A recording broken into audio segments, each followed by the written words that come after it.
And now in this module, we begin to move into the abstract part of abstract algebra. So we're going to be talking about algebras and binary operations in this video. So we're going to be studying various kinds of algebraic systems, which our book calls abstract algebras. Sometimes they're simply called algebras. And here's what an algebra is. It's simply a set together with one or more operations on the set.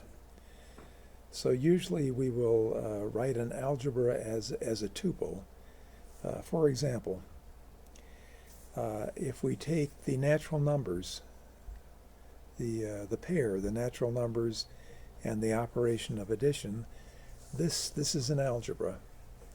So this capital boldface N denotes the set of natural numbers, the positive integers, and plus is the ordinary operation of addition. If we take the triple consisting of the real numbers and the two operations of addition and subtraction, we have another example of an algebra. This time we're looking at a triple. The first component is a set, and the second two components are operations. Third example, if we take z sub m, and the two operations plus sub m and times sub m, for m an integer greater than or equal to 2, we get a third example of an algebra. So we're going to start our study of algebras by looking more closely at binary operations. We want to see exactly what they are. So here is the understandable but not quite precise definition of binary operation, of a binary operation on a set S. So if S is a set, then star is a binary operation on S if star is a rule that assigns to each pair of elements from S a unique element A star B of S.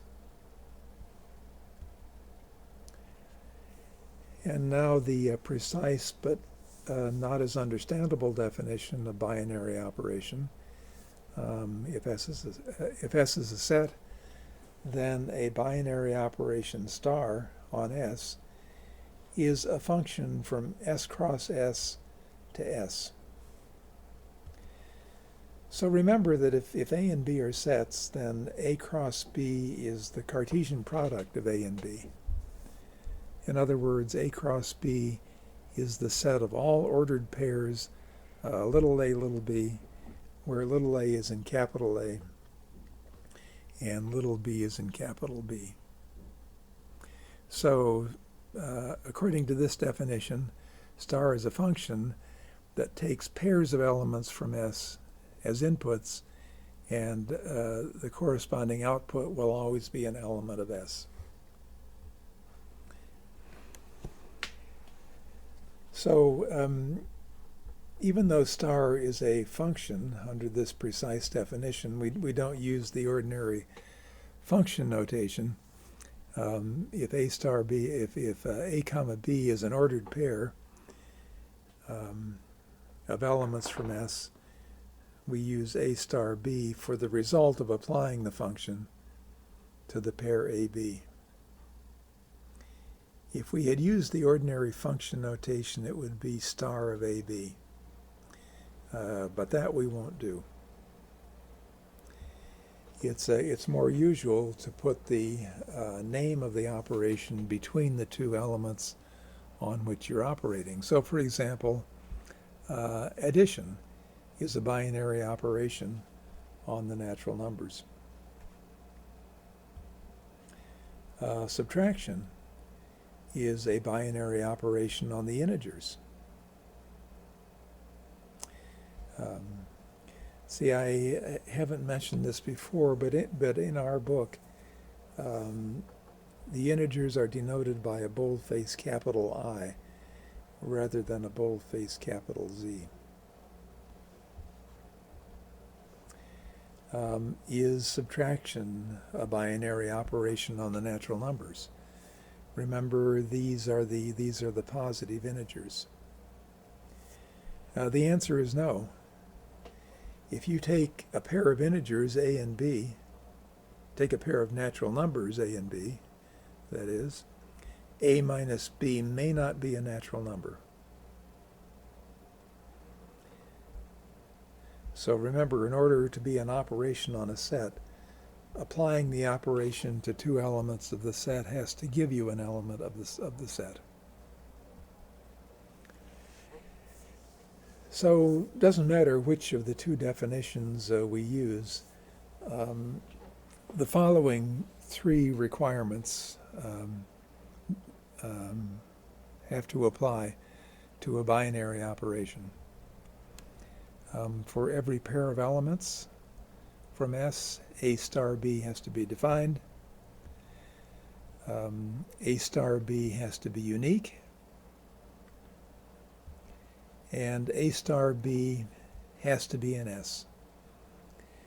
So if you take an ordered pair of elements from S and apply the operation star, you have to end up back in S. Sometimes we express this by saying that S is closed under star. If something fails to be a binary operation, it will usually either be because bullet number 1 fails or bullet number 3 fails. Okay, so let's try a few more examples. Remember, capital boldface Q is the set of rational numbers. These are the fractions whose numerator and denominator are integers. So is division a binary operation on the rational numbers? This is a no. The answer is no. Division is not a function from the Cartesian product of the rational numbers with the rational numbers, because a divided by 0 is not defined for any rational number a.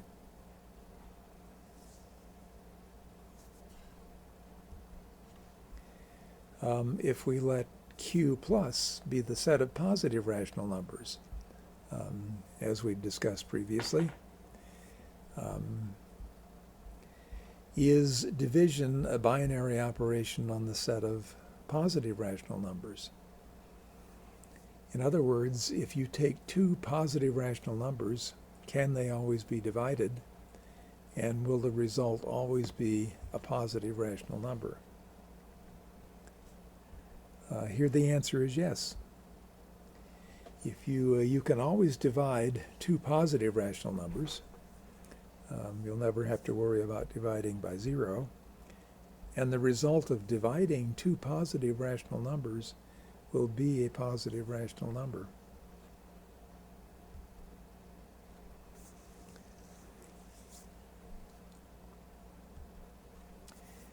Okay, here is an example. This may be familiar from Math 211. I'm going to let the set S be the power set of the sets whose elements are 1, 2, 3, and 4. The power set of a set is the set whose elements are the subsets of the original set. So the power set of 1, 2, 3, and 4 is the set consisting of all its subsets. Then intersection and union, ordinary intersection and union, are binary operations on S. This is an example which we probably will not see again. Two more important examples.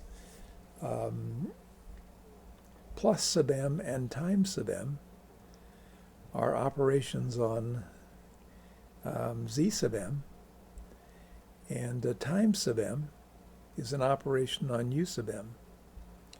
So just a reminder that z sub m consist of the integers from 0 to m minus 1. These are the possible remainders when you divide by m. And a u sub m consists of those elements of z sub m for which the greatest common divisor of x and m is 1.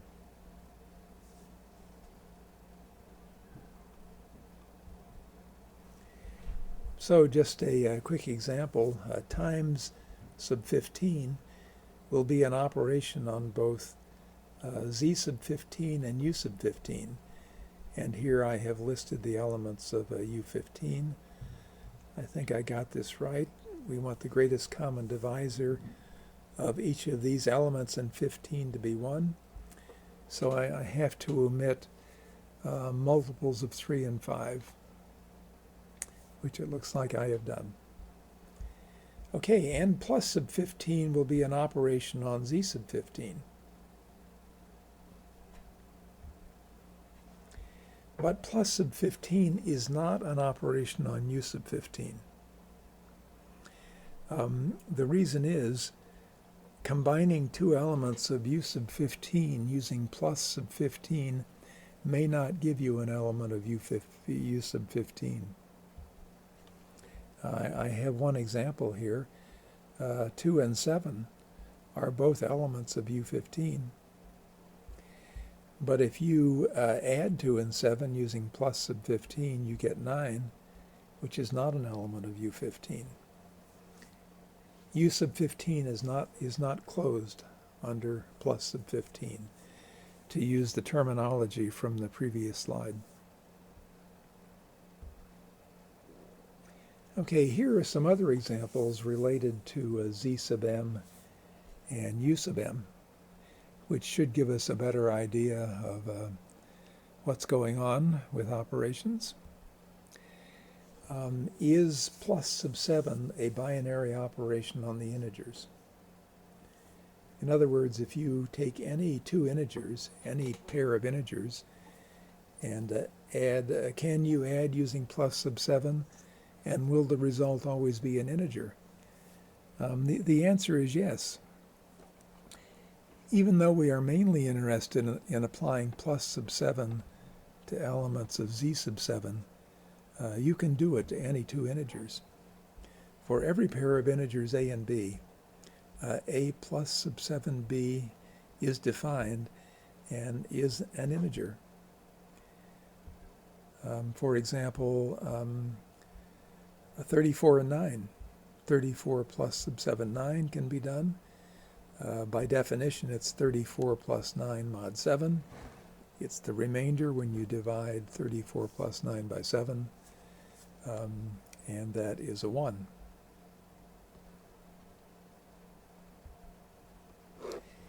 Is times sub 6 an operation on z32? In other words, for any two elements of z32, a and b, say, can you do a times sub 6b, and will the result be an element of z32? The answer is yes.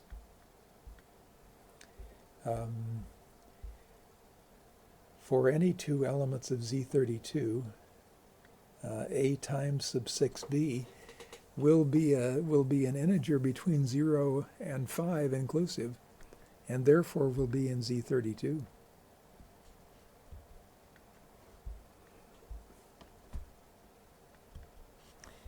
Is a plus sub 9 an operation on z5? In other words, for any two elements of z5, can you add them using plus sub 9? The answer to that question is yes. And will the result be in z sub 5? The answer to that question is a no. A plus sub 9b is defined for every pair of elements, a and b in z5, but a plus sub 9b won't necessarily always be in z5. For example, 4 and 3 are both in z5, but 4 plus sub 9, 3 is 7, which is not in z5. Is a plus sub 12 an operation on u sub 12? Probably not. No, 5 and 7 are in u sub 12, but 5 plus sub 12, 7 is equal to 0, and 0 is not in u sub 12. Remember, u sub 12 consists of those integers whose greatest common divisor with 12 is 1, 5, 7, and 11. Okay, here is another important example which will occur in what we do from this point on. So this is some notation that you may have seen in Math 211. If A and B are sets, then B raised to the A, or B with a superscript A, is shorthand for the set of all functions from A into B. And we will be mainly interested in the case where A and B are the same set. So here is a fairly easy finite example. Let's suppose A is the set consisting of the integers 1, 2, 3, and 4. Then A to the A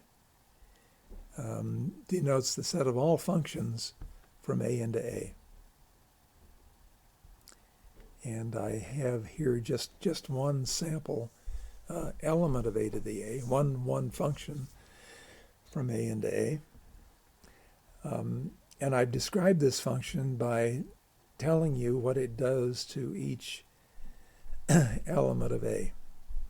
F of 1 is 2, f of 2 is 3, f of 3 is 1, and f of 4 is 3. So there are several other ways we could describe this function. We could describe f as a set of ordered pairs. Right? When you describe a function as a set of ordered pairs, the first components of the pairs, 1, 2, 3, and 4 in this example, represent elements of the domain. And for each ordered pair, the second component of the pair represents f of the first component. So for example, since the pair 3, 1 is an ordered pair in the function f, f of 3 equals 1. And depending on who taught your Math 211 course, you may recall that a function is by definition a set of ordered pairs. So for some purposes, this is the best way of describing a function. Another possibility would be to use a diagram. So in using a diagram, you list the elements of the domain on the left-hand side of the diagram, and then from each element of the domain, you draw an arrow to f of it. So for example, f of 1 is 2, so we have an arrow going from 1 to 2. F of 3 is 1, so there's an arrow going from 3 to 1, and so on. You may be familiar with this way of describing functions. And another way, with which you may not be familiar, but which we will be using in this course, is the matrix representation of a function. So in the matrix representation, the elements of the domain of the function, right, the inputs, that is, are listed in the top row of the matrix. And if the inputs are numbers, we list them in numerical order. And then below each input is the corresponding output. So for the function f, for example, f of 3 was 1. So below 3 in the top row, we put the corresponding output, f of 3, which is 1. So here's a restatement of what I just said. Each element of the domain appears once in the top row. And below each element of the domain, f of it occurs. So this is really only reasonable if the domain and range capital A are finite sets. And we will be dealing a lot with finite sets in this connection, so we'll be using this notation fairly frequently. So a typical element of A to the A, here we're talking about the set A whose elements are 1, 2, 3, and 4. A typical element in matrix notation would look like this. It would be a 2 by 4 matrix. The elements of capital A would appear in the top row. And then below each element, below 1 would appear f of 1, below 2 would appear f of 2, and so on. So if you fill in these 4 boxes in any way you like with elements of capital A, you will get an element of A to the A. You will get a function from capital A into A. So looking at things in this way, a fairly easy question to answer is how many elements does the set A to the A have? How many functions are there from A to A?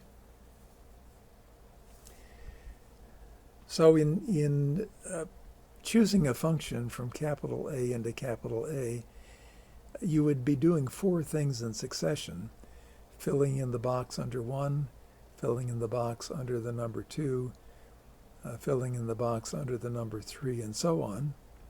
So we'll be doing 4 things in succession. Each one of those things can be done in 4 ways.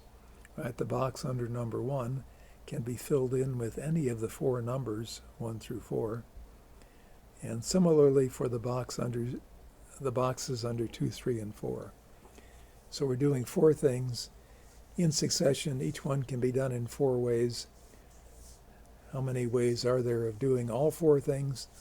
4 times 4 times 4 times 4. How many elements does A to the A have? 4 to the 4th. So here I have used the notation where you put a set between absolute value signs. When you put a set between absolute value signs, that's shorthand for the number of elements in the set. So the left-hand side of this equation means the number of elements in A to the A, the number of functions from A into A. And in general, if we use S between absolute value signs to denote the number of elements of S, then the number of elements in A to the A will be the number of elements in A raised to the power number of elements in A. This is just the generalization of the formula that appears here on the previous line. But that's an aside. The operation that we are going to use on A to the A is composition of functions. And the usual notation for composition of functions is this little circle. So this is probably a reminder. If you have 2 functions, g from B into C and h from C into A, then the function h composed with g is the function from B into D, defined by h composed with g of x is h of g of x. So this means that for any input x in the set B, you first find g of x, which will give you an element of the set C, and then you plug that into H and look at the result. And that will be H composed with G of X.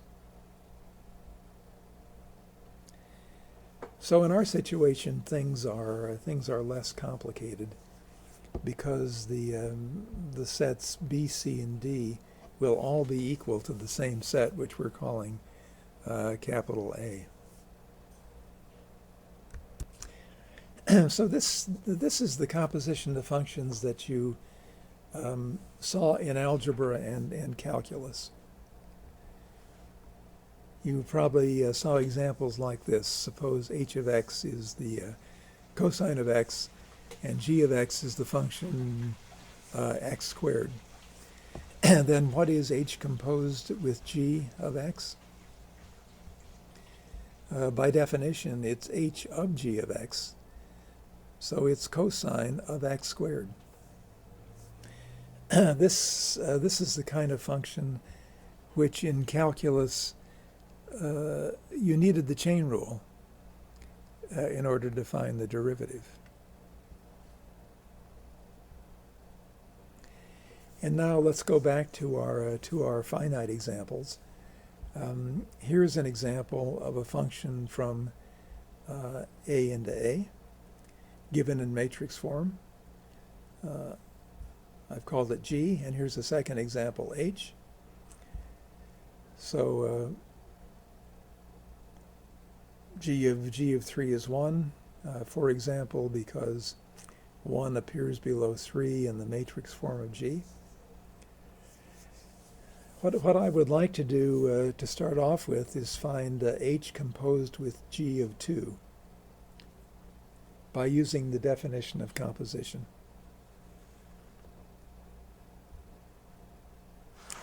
Okay, H composed with G of 2. Well, by definition, this is H of G of 2. So the first thing you do is find G of 2, which you can do by looking at the matrix for G. Here is 2 in the top row. Below the 2 in the top row is 3. That means that G of 2 is 3. And now as a second step, we find H of 3. Looking at the matrix form of H, here is 3 in the top row. The number below that is 1. H of 3 is 1.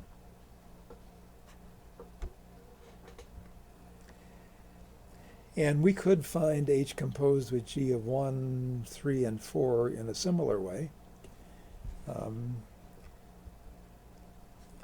And so I would like to do that to find the entire function, H composed with G, in matrix form. Right, so here on the right is the matrix for G. Here on the left is the matrix for H. And remember how we're doing this. We're starting with G, plugging a number in, and then taking the result and plugging it into H. So we've done 2. Right? G of 2 is 3. Plugging 3 into H gives us a 1. So H composed with G of 2 is 1. There should be a 1 below the 2. I'll put it there in just a sec. Let's do 1. G of 1 is 2, and now we're plugging that 2 into H. H of 2 is 3. So H composed with G of 1 should be 3. H composed with G of 2 is 1. And we can do a similar calculation to get H composed with G of 3 and H composed with G of 4.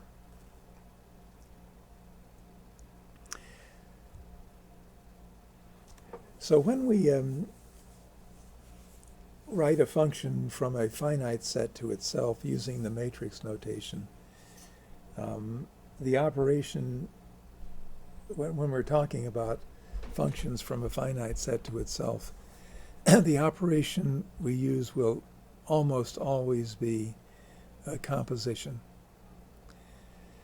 So we will leave out the frequently leave out the symbol for composition of functions.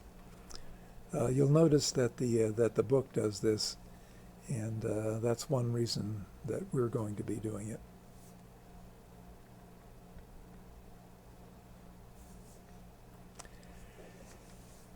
Okay, moving on to a slightly different concept. We are now assuming that we have a binary operation star on a set S, and we want to say what it means for an element of S to be a neutral element or an identity element. So our book uses the term neutral element, but almost every other book uses the term identity element. Anyway, here's what it is. E is a neutral element or an identity element if for every little a in capital S, when you combine little a with E using the operation star, either A star E or E star A, you get A back again. Right, combining A with E using star doesn't do anything to A. It leaves it as A. So you can see the reason for the neutral element terminology. Now a few examples for the operation of addition on the real numbers. What is the neutral or identity element? What number do you add to any other number and get that other number back again? 0. For multiplication on the real numbers, what is the neutral or identity element for multiplication? In other words, what number can you multiply by any other number and get the other number back again? 1.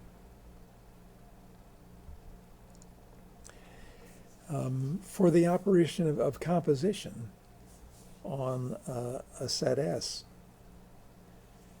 on the set of all functions, from a set A to itself, I mean, there is an identity element. And what is it? It's this function. It's the function from capital A to capital A. I'm calling it epsilon. This is the symbol used in our book for this function. And it's defined by epsilon of little a, for every little a in capital A, is equal to little a. You may have heard this function called the identity function at some point in time. It is the identity for the operation composition on the set A to the A. So for example, if A is the set consisting of the positive integers 1 through 6, then the identity element for composition on A to the A, using the matrix notation, will be this function, right? Epsilon of 1 is 1, epsilon sends 2 to 2, epsilon sends 3 to 3, and so on.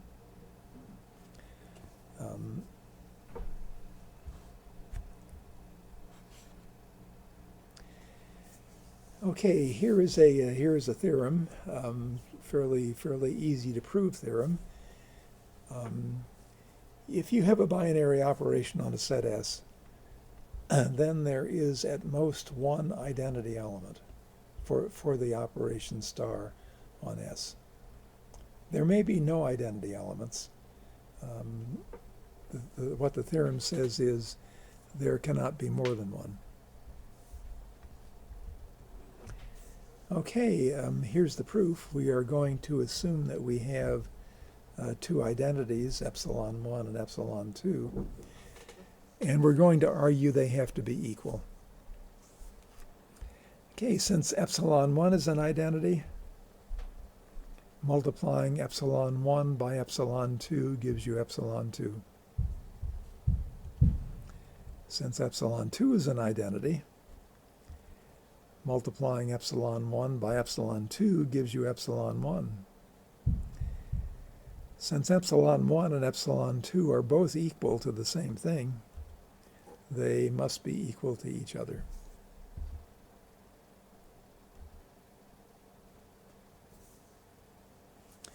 And now a couple of properties that a binary operation may or may not have. First is the associative property. An operation star on S is associative if and only if for every triple of elements from S, A star, B star, C, with the parentheses inserted this way, is equal to A star, B star, C, with the parentheses around the A and the B. So a lot of the operations that you know about are associative. Addition and multiplication on the reals are both associative operations.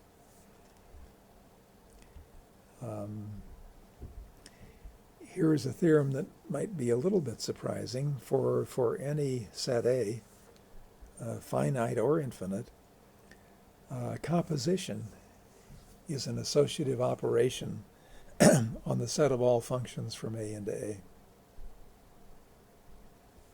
We'll leave the proof of that for the time being. Okay, an operation star on a set is called commutative. So this is another property that an operation may or may not have. It's commutative if for all A and B and S, A star B is B star A. Right? If the order in which you do the operation on the two elements doesn't matter, gives the same answer. And again, a lot of the operations that you know about are commutative. This is a fact you probably know. So addition and multiplication on the real numbers are both commutative operations. Plus sub m or times sub m on z sub m. Those are both commutative operations. Let's see. Composition is not a commutative operation on A to the A, which you can easily verify. If you go back and look at that example of the two functions g and h, which were given in matrix form, and calculate their composition in the other order, you'll see that you don't get the same answer. Okay, any other non-commutative operations?